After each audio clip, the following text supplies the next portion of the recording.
Wananchi wa wilaya mpya ya Nyasa mkoani Ruvuma wametakiwa kutumia mbinu mpya na za kisasa za ufugaji nyuki, wakiwemo nyuki wadogo wadogo, na kuacha tabia ya uharibifu wa misitu kwa kukata miti hovyo ya kutengenezea mizinga inayotokana na miti, wakati kuna uwezekano wa kutumia masanduku yaliyotengenezwa kitaalamu na kudumu kwa muda mrefu bila kuharibika. Taarifa ya Marieta Msembele kutoka Nyasa mkoani inafafanua zaidi.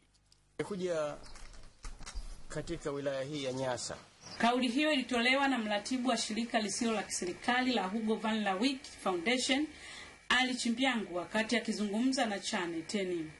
Chimbyangu amesema kuwa wananchi ambao wanafuga nyuki hasa wa wilaya ya Nyasa wanatakiwa kutumia mbinu mpya ya ufugaji nyuki ili waweze kuvuna asali ya kutosha ambayo itaweza kuwapatia kipato na kuondokana na umaskini, kwa kuwa wanatakiwa kuvuna asali nyingi na nyingine wataweza kuifanya kama zao la biashara.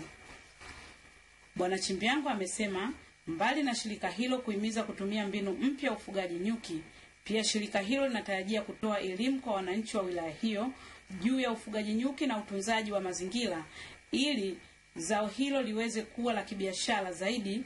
Pia amesema shirika hilo lina mpango wa kupanua wigo wa kuweza kutafuta soko la uhakika la ununuaji wa asali na nta. Watu wanakwama sana katika kutafuta masoko ya mazao hayo.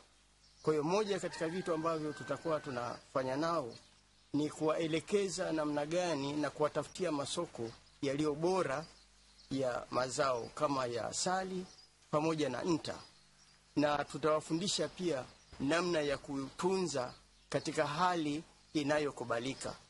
Lakini hapa tumefungua ofisi ambayo tutawafanya waweze kupata vifaa vinavyotakiwa, na vile vile kutokana na nyuki au na utengenezaji wa asali na nta.